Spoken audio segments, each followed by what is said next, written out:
Robyn, Flynn filling in for Elias with you for another 23 minutes or so, but who's counting? Then it's Christmas break, at least for me. I'm going to get in my car, drive straight up north to go pick up my grandma, and she's going to come stay with us for a few days for the holidays, and I am so excited. Right now, though, it's all about Christmas entertainment. What are we going to do during our time off? We're going to take you through some of what's playing in theaters. Hedgehog 3. I didn't realize there was a Hedgehog 2. Mufasa, the new Lion King movie. Origin Story, the spooky classic Nosferatu. We've also got holiday movie classics, of course, that you can watch straight from the comfort of your own home. Chris Bumbray is editor-in-chief of JoBlo.com and a film critic with CTV News Channel. Hey, Chris, how's it going? Hey, Robyn, how are you? I am good. So I know this is a busy time in theaters, which you wouldn't necessarily think so, because there's lots of stuff to take the kids to go see. I don't know that I'm going to take my toddler to go see Mufasa. It looks a little too scary for the little ones. Maybe Hedgehog 3. That looks like a safer bet. Yeah, I mean, the funny thing is they opened Sonic the Hedgehog 3 and Mufasa back-to-back at the box office, which is always, kind of a mistake to me, when those movies are going for the same audience. I mean, Sonic the Hedgehog 3, it's got Jim Carrey kind of hamming it up in dual roles this time. It's colorful. There are a lot of CGI critters. I think that if you want to bring your young child to a movie, that's definitely a pretty safe bet. I saw Mufasa, and Mufasa isn't necessarily as there's no big moments that are going to traumatize kids like maybe in the original Lion King back when we were kids. Yeah. But the CGI is amazing, but it's a little bit boring, I might say, for kids. Bummer. I found. That's too bad, because I was excited for that, because I wanted to know mainly Scar's origin story. I wanted to see that beef with him and Mufasa and what would ultimately lead him to kill his brother. Spoiler alert, Lion King came out like 30 years ago, so I don't think I need a spoiler alert. But, I was very curious to set that stage, I mean, the thing about it is they kind of try to do with the old kind of Cain and Abel thing where they're brothers right. and they're friends, and then eventually they kind of, get a rift builds between the two of them. And I just felt like it was nothing you hadn't necessarily seen before. But the big mistake to me was that as the Lion King did have some grim moments, like you said, there was always a sense of fun. It had that infectious music by Elton John and Tim Rice. And I feel like this one just takes everything so seriously, which is kind of strange for a movie that's kind of aimed towards children. So I don't know. I think is it though, Chris, or is it meant for us, like the people who saw Lion King when we were kids and are now adults? Hard to say. I mean, I think that this is a sequel to the 2019 remake of the Lion King, right? Which I also thought was nowhere near as good as the original. No, it's awful.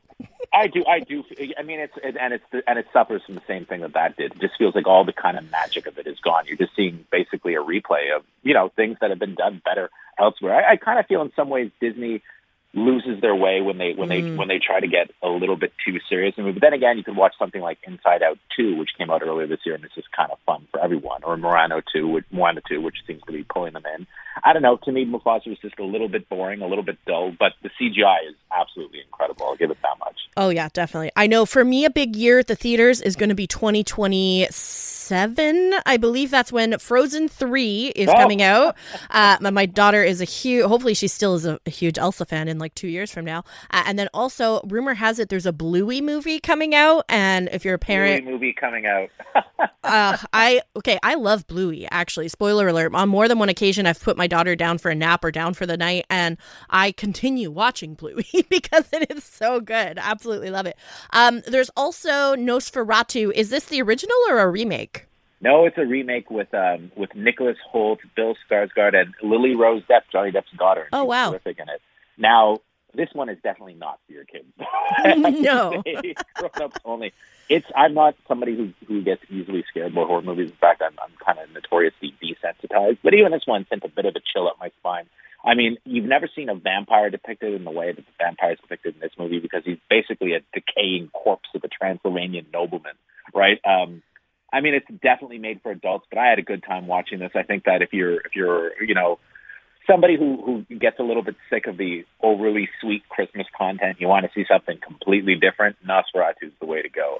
But, definitely don't bring your kids to this one. No, they're going to have nightmares. I saw the original Nosferatu at Place des Arts with a live orchestra, actually. Wow, it was very, very cool experience. Okay, so speaking of those sort of saccharine, sweet Christmas movies, there's a few that I watch every year. Like my family, we always, since as long as I can remember, since I was a child, we watch It's a Wonderful Life on Christmas Eve. That is an absolute must-have. What are some of the other ones? I've been sort of paying attention. I'm like one of the rare people who still has cable. So I've been sort of PVRing all of those little specials as they pop up, your Rudolph's, your Frosty, all of those, so that I can watch them with my kid. But what are some of your favorite Christmas movies? Well, like you said, I love that TV version of Rudolph the Red-Nosed Reindeer. It's not Christmas to me unless you pop that one on. I really love A Christmas Story. I don't know if you've seen that one. Oh, yeah, with Ralphie. Peter Billingsley. That movie, to me, when I was a kid, we would just watch it over and over and over again. And I'm always happy to see that movie show up on TV. But what's interesting about it is that it's directed by the same guy who did Black Christmas, which is an altogether different kind of Christmas movie that's actually playing at Cinema Moderne all throughout the holiday season in downtown Montreal. And I went to see it on Saturday night, and it was kind of creepy watching it in that dark theater, small, tiny little theater, and watching that again was a lot of fun. But The Christmas Story for me definitely is up there. But then, I'm also, a fan of Die Hard, right? Like, to me, Die Hard is a Christmas movie, right? And it's funny that people have only ever really started thinking of it as a Christmas movie somewhat recently. Mm-hmm. That to me is a bit of a touchstone. But like you said, It's a Wonderful Life too is great. A lot of people really like National Lampoon's Christmas Vacation. The director of that one's a Montrealer. He was in town last week. All those movies. We did a poll on the website, actually, on Joe Blow the other day about what everybody's favorite Christmas movies are. And a lot of them actually picked Love Actually, which is another film that's kind of more recent, but has also become this staple of the Christmas season. Yeah, there's a scene, it's how they open and close the movie with the airport, with everybody greeting their loved ones. And that part always makes me cry because it's just so beautiful. We like to make ourselves cry at Christmas. Like, It's a Wonderful Life always never fails. I've seen it, I'm 37, so I've seen it 37 times, but it never fails to make me cry. And then the other ones, I like to sort of put them on rotation. Like, I won't watch them every year. Like, we watched this year The Santa Claus with Tim Allen, but I hadn't seen it in like probably 10, 15 years. And I was like, oh my God, this movie's actually really good. Like, it holds up pretty well. I was impressed. I have friends who have to watch Elf every year. Elf is great. Elf is great. The Santa Claus was never one of my favorites. I don't know why. Everybody else really liked that movie, and I was a Home Improvement fan as well. But there's something about. I think when it came out, I was like 13 years old, and when you get to be 13, you're like, well, I don't want to watch this. Yeah, you were too cool. And I was too cool for the Santa Claus. That's amazing. There's just so many great Christmas movies, but I'm curious what you think about, like, those really, really cheesy Hallmark ones where... Oh, wow. Yeah, how do you feel about those? I don't know. It's strange. I kind of like them in some ways when they have a sense of humor about them, like Hot Frosty, Oh, my God. The six-pack Frosty the Snowman. Yep. I think they make people really happy, and I think that's great. Yeah. One thing I will say to watch out for, though, is if you love It's a Wonderful Life, there's a version that's streaming of that movie on some of the free services like Pluto that replaces the soundtrack with this really cheesy kind of Hallmark thing because of a copyright issue. Oh, my goodness. It's free to air it, apparently, with this awful electronic soundtrack. So if you're going to watch It's a Wonderful Life, make sure it's the real version that's on NBC and on Paramount Plus, because this new redux that they did is just awful. Oh my God. Okay, so my favorite part, this is kind of a niche moment. We're running up against the clock here, but in It's a Wonderful Life, when George jumps into the water, the rapids, to save the angel, Clarence, the other guy comes over and he shines a flashlight down into the water. And I need to know where he got that flashlight because it burns with the power of 1,000 suns. It is the brightest flashlight I've ever seen in my life.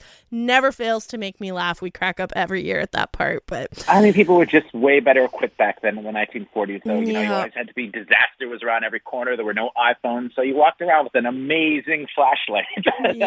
Amazing power. But it was like heavenly light as well, too, right? That's true. That's true. Oh, I absolutely love it. Chris, it was really great chatting with you. Editor-in-Chief, JoeBlow.com, film critic with CTV News Channel, Chris Bumbray. Have a wonderful holiday season with your friends and family. You too. All the best.